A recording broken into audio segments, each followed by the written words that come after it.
Bonjour à toutes et à tous, et voilà, aujourd'hui on va faire un unboxing qui est assez important. Il me semble qu'il y a 7 ou 8 livres dedans et c'est un dernier unboxing, unboxing de cette année 2023. Peut-être que vous allez le voir en 2024, mais pour moi c'est un dernier, en tout cas chez Cultura. Je ne sais pas si je vais encore acheter chez Cultura parce que je suis un petit peu déçue. Je vous ai déjà dit par rapport à toutes les mésaventures que j'ai eues à chaque fois en recevant des livres qui sont pas en très bon état, pas tous, mais voilà, ça m'arrive souvent. Je vais voir cette fois-ci si ça continue ou pas.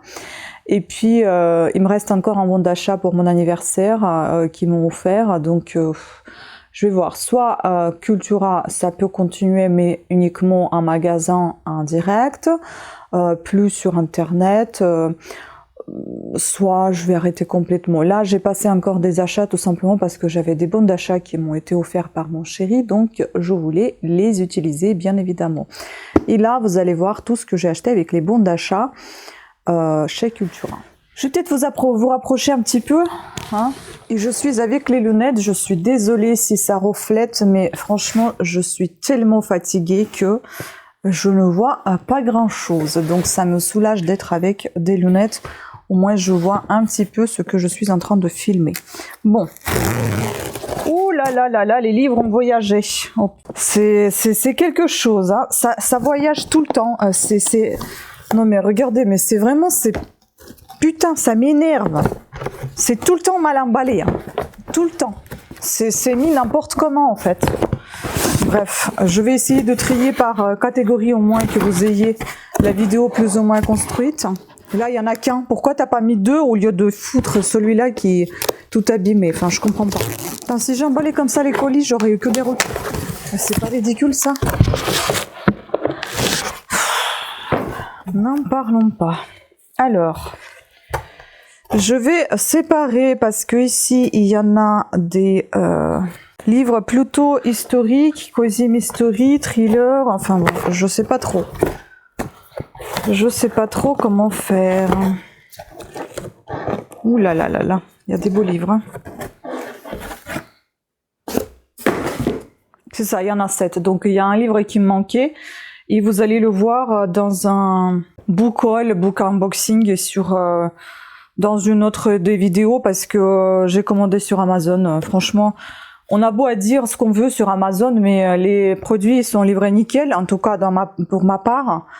Et quand c'est pas nickel, c'est remboursé rapidement. Et puis voilà, on n'en parle plus. Là, j'ai dû appeler pour que le remboursement soit effectué, alors que le colis a été déjà reçu. Enfin, bref. Et là, moi, c'est tout ce que je déteste. En fait, là, les coins, ils sont déjà pliés, abîmés.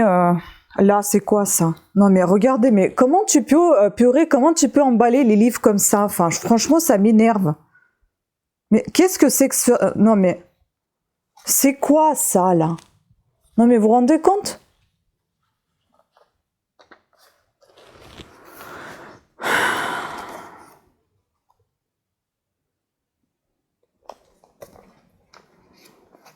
Non mais je suis... j'hallucine en fait.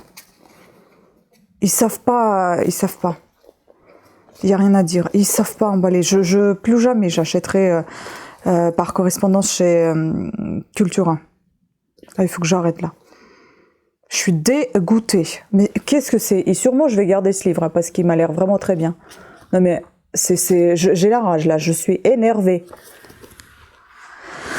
Pourquoi mettre un seul bouquin dans un carton vide et blander un autre avec les livres pour les mettre dans cet état-là? Enfin... Je vais essayer de me calmer. J'ai quand même une impression qu'il manque encore quelque chose. Bon, je regarderai après sur internet, sur ordinateur et je vous mettrai en commentaire. Comment tu veux commencer la vidéo là? On va commencer par tout ce qui est un petit peu glauque et ensuite la littérature light. Donc, on va commencer par Peter May, La mort aux 4 tombeaux. C'est un livre que je me suis mis dans la wishlist sur Amazon. Et youpi, il est en très bon état. Ah, il faut savoir que j'achète des livres neufs hein, pour les recevoir dans cet état. Donc là, c'est un état parfait. Merci au moins pour celui-là.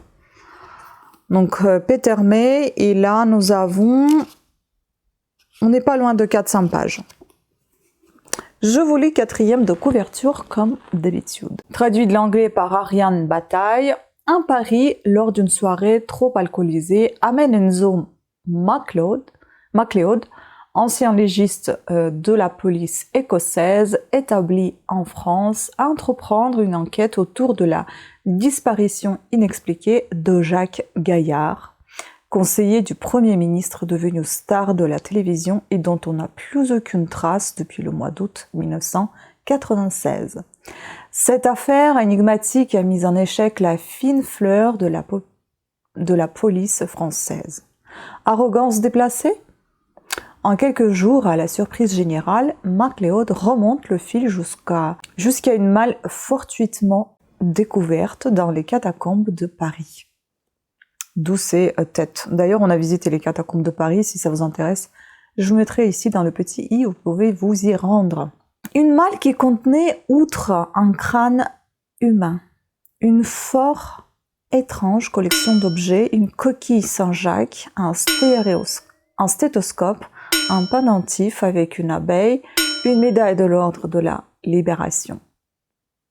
Et si, pour élucider le mystère, il fallait se plonger dans l'histoire de France? MacLeod comprend que les assassins ont jeté un défi aux enquêteurs en assemblant les pièces d'un inextricable puzzle.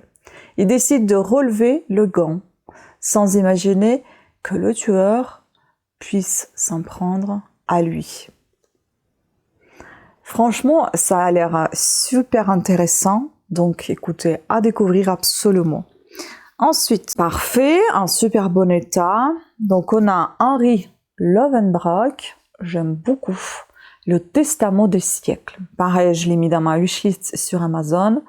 Donc ici, on a un avis de Le Figaro littéraire, un mélange où se côtoient Umberto Eco, Arturo Pérez Reverte et Lynn Pierce. Et là, on a haletant de la première à la dernière page, le coup de cœur des libraires LCI. Désolée si j'écorche un peu les mots et tout ça, je vous dis franchement j'ai très mal aux yeux et j'ai l'impression de mal voir. Est-ce que... Ah voilà, c'est mieux comme ça, mais du coup je vous vois pas, mais je vois mieux de près. Ici nous avons... On va faire comme ça, hein, parce que autrement je peux pas. Donc j'ai rapproché la caméra en espérant que ça fonctionne. Donc ici nous avons 380 pages. Le Testament des siècles. Installé aux États-Unis, Damien Louvel rentre en France à la suite du décès tragique de son père. Il découvre alors que celui-ci recherchait un mystérieux objet, la pierre de l'Ordenne. Damien décide de poursuivre les investigations de son père et se lance dans une enquête qui va bouleverser sa vie à jamais et le mener sur la piste des Templiers, des francs-maçons et d'Albrecht Dürer. Traqué, menacé, il n'aura de cesse de mettre au jour le plus vieux secret de l'humanité, le dernier message laissé par le Christ. C'est fou ça. Waouh. Et voilà. Ensuite, j'ai pris celui-ci. Punaise. Comment ils l'ont pas défoncé ce livre? Il est énorme. Pareil, ça reflète. On a la trilogie de Mackenzie, de Henri Lovenbrock. Franchement, elle est superbe. Je ne sais pas si ça va être pratique à lire, mais il est énorme ce bouquin. Oh là là.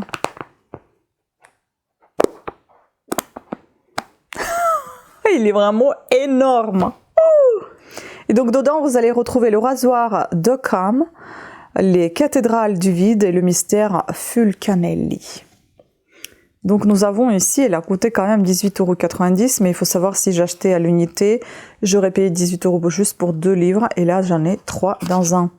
1433 pages. Quand il établit un rapport entre le meurtre d'un ami et les dessins d'un groupe de fanatiques en quête d'un manuscrit occulte du XIIIe siècle, l'analyste des renseignements généraux, Harry Mackenzie, décide de passer à l'action selon ses propres méthodes. Après cette première affaire qui fait le lien entre les mystères du passé et les dangers du présent, Harry se retrouve confronté à 2 nouveaux complots ésotériques d'envergure internationale. Le premier mené par une organisation protectrice de l'environnement à la recherche d'un secret millénaire qui pourrait fort menacer l'ordre géopolitique de la planète. Le second qui le mettra sur les traces de l'un des plus énigmatiques alchimistes du XXe siècle, Fulcanelli. À la fois savante et haletante, cette trilogie nous entraîne dans la course aux folles d'Harry Mackenzie pour protéger le sort de ses concitoyens. Pas mal, pas mal. Donc Henry Lovenbrock, né en 1972 à Paris, il est l'auteur de nombreux polars qui ont remporté un vif succès, dont Le Syndrome Copernic, L'apothicaire G, Nous rêvons juste de la liberté G aussi, et J'irai tuer pour vous. Presque aussi bon que de trouver la formule de la pierre philosphate, c'est l'avis des Échos, et l'avis de Le Figaro, Lovenbrock, une valeur sûre parmi les auteurs français de thriller. Génial. Et sans surprise, vous vous en souvenez, je pense, j'ai reçu ce livre dans un état, il était coupé. On va vérifier cette fois-ci, et il n'y a pas de problème. Il est en très très bon état, nickel. Superbe. Donc, Charlotte Link, La Maison des Sœurs. Je pense que je vais vous épargner le résumé, puisque je vous l'ai déjà lu dans la précédente vidéo, donc ça sert à rien. En tout cas, ce livre, il m'a donné trop envie, c'est pour ça que je l'ai racheté et j'ai renvoyé l'autre. Mais je vais arrêter de renvoyer et racheter, je vais tout simplement aller soit dans le magasin, soit acheter ailleurs, parce que voilà. Et maintenant, on va passer à la deuxième partie qui contient les livres les plus abîmés. Un qui ne l'est pas, donc ça va être partie, on va dire, plutôt cosy. Hein. Donc Sylvie Baron, j'ai déjà un de ses bouquins, et j'ai pas celui-là. Franchement, l'application que j'ai là, elle m'a fait acheter un deuxième bouquin. Elle m'a dit que j'en avais pas celui-là et je l'ai acheté en double. C'est le bouquin de Camilla Camilla Grubb. J'en ai acheté deuxième fois la même chose. Bref, je vais revendre de toute façon. Maintenant c'est trop tard pour le retourner. Bref, donc celui-ci il est en très bon état. Nous sommes ici à 300, pas loin de 400 pages. Je crois que c'est ça, le cercle des derniers libraires que j'ai de cette autrice. Donc là, j'ai pris le parapluie de la discorde. Ça m'avait l'air très intéressant. À Vic-sur-Serre, dans le Cantal, la villa Médard en impose par son élégance, ses secrets bien gardés, ses vies forgées autour de l'industrie du parapluie. Et d'une femme d'affaires exceptionnelle au tempérament violent, Hélène Vitarel. Son assassinat est un coup de tonnerre. Tout accuse son gendre, Jacques Nocel, mais la seule à être persuadée de son innocence est sa maîtresse, Nina. La jeune femme ne voit qu'une personne capable de faire éclater la vérité. Sa tante Josepha, qui se laisse convaincre d'entrer au service de la famille Vitarel pour mener sa propre enquête. Fine mouche, sous ses rondeurs avenantes, Josepha va mettre à nu les rouages d'une diabolique machination. Donc ici, professeure agréée, passionnée de littérature et amoureuse de la nature, Sylvie Baron écrit des romans captivants, ancrés dans une France des territoires traversée par de profondes mutations. Elle est notamment l'auteur du succès Le Cercle des derniers libraires, disponible aux éditions Gélou également. Et donc ici, nous avons un avis de France Bleu. Sylvie Baron a l'art de raconter les histoires d'aujourd'hui en les gardant reliées à leurs petites racines, leurs origines.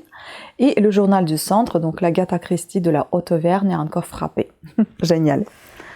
Donc je ne savais pas qu'il y avait déjà la suite qui était sortie de cet auteur Fess Martin aux éditions HarperCollins Poche. J'ai tous ces précédents tomes, j'en ai pas que, il me semble, il me manquait 2 ou 3. Et je suis étonnée qu'il y en a qu'un qui est envoyé, et il y en a un qui a été annulé, donc je pense que peut-être que c'est 2 qui m'ont manqué, je sais plus, il faut que je revérifie encore. Donc ici nous avons dit que c'était, voilà, les coins sont dédoublés, c'est génial quoi. De chaque côté, voilà. Là, c'est dédoublé, là, c'est pareil. Vous pouvez me dire que je chipote, hein, mais franchement, quand je reçois des livres rangés comme ça, non, je chipote pas. Nous sommes à peu près de 340 pages. Donc, printemps 1962. Ah oui, le titre. Couronnement fatal à Middlefontaine. Donc, c'est toujours les enquêtes, l'enquête de Loveday et Ryder. Donc, printemps 1962. Alors que le paisible village de Middlefontein s'apprête à célébrer le 1er mai, un drame assombrit les festivités. Une jeune femme est retrouvée étranglée et ligotée au mât à ruban. Les malheurs s'enchaînent lorsqu'une semaine plus tard, son petit ami est découvert pendu dans une grange. Ce dernier se serait donné la mort après avoir tué sa fiancée. C'est du moins ce qu'en déduit la police. Au sein de la communauté, cette conclusion est loin de faire l'unanimité. La policière Trudy Loveday et son complice le coroner Clement Ryder comprennent très vite qu'un meurtrier court encore dans la nature.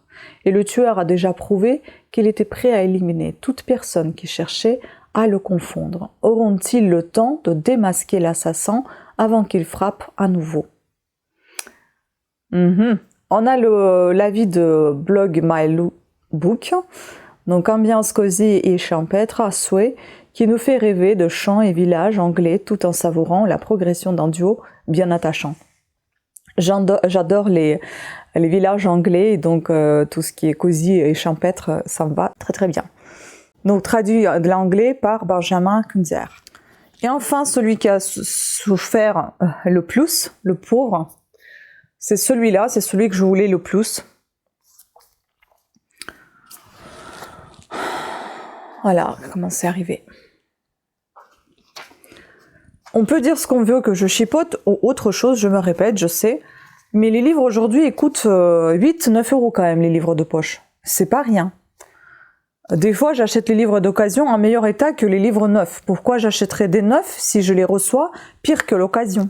C'est un livre de Benoît Sévérac et je pense qu'il va me plaire vraiment beaucoup. Aux éditions 10-18 et on a ici 323 pages, un truc comme ça. On n'est pas loin de 330. Donc, avis de France Culture, avec cette plume souvent bouleversante, Sévérac fouille les cicatrices de l'histoire, tout ce que j'aime. Donc, le tableau du peintre juif. Ça m'a donné vraiment très envie, le résumé. Lorsque l'oncle et la tante de Stéphane vident leur appartement, il lui propose de venir récupérer quelques souvenirs, notamment un énigmatique tableau. C'est ainsi que Stéphane découvre un pan de l'histoire familiale complètement ignoré. Ses grands-parents auraient hébergé pendant l'occupation un certain Élie Trudel, célèbre peintre. La vente de cette œuvre de maître pourrait lui rapporter gros, mais Stéphane n'a plus qu'une obsession, offrir à ses grands-parents la reconnaissance qu'ils méritent. Pourtant, quand le tableau est présenté aux experts à Jérusalem, Stéphane est placé en garde à vue et traité en criminel. L'œuvre aurait été volée à son auteur. Quel secret recèle cette toile? Que s'est-il vraiment passé dans les Cévennes à l'hiver 1943, pendant la fuite éperdue d'Élie Trudel et de sa femme? Ça doit être vraiment très bouleversant. J'ai hâte de le commencer. Honnêtement, ça me plaît beaucoup. Voilà, donc sur ce, écoutez, je suis dégoûtée de l'état des bouquins, mais des bouquins même, je ne suis absolument pas dégoûtée de mon choix, parce que je trouve tout ce que j'ai pris, ce sont des coups de cœur, j'adore. Je vais vraiment m'y atteler assez rapidement. Il faut juste que j'apprenne à lire un petit peu plus vite, tout en étant attentive à ce que je lis. J'ai pas envie d'avaler les bouquins pour les avaler, hein, et je les achète pas pour les acheter, je les achète parce que ils me plaisent vraiment énormément, et c'est pour ça que je les prends. Voilà. Sur ce, je vais appeler Cultura pour demander qu'est-ce qu'on fait avec les livres aussi abîmés. S'ils vont me proposer encore une fois de renvoyer, c'est non. S'ils peuvent éventuellement m'offrir ce bon d'achat de 5 € qui m'a été offert à partir de 20 € d'achat sur ce que je viens d'acheter, il y en a quand même pour 70 €, même si je les ai achetés avec des bons d'achat. J'aimerais que ce bon d'achat d'anniversaire soit déduit de ce livre fortement abîmé. Et l'autre aussi un petit peu, qui a un petit peu souffert. Voilà, donc on verra. Je vais essayer de vous mettre les nouvelles, soit là tout de suite, soit en écrivant dans cette vidéo. Voilà, sur ce, je vous embrasse. Je vous remercie beaucoup de votre attention. Pensez à vous abonner, activer la petite cloche de notification. Et bien évidemment, n'oubliez pas de partager également vos avis en commentaire de ce que j'ai acheté. Est-ce que vous avez déjà lu quelque chose, sans spoiler bien évidemment, ou est-ce que ça vous donne envie de lire tout ceci ou quelque chose parmi ces livres. Sur ce, je vous embrasse et je vous dis à très bientôt. Ciao.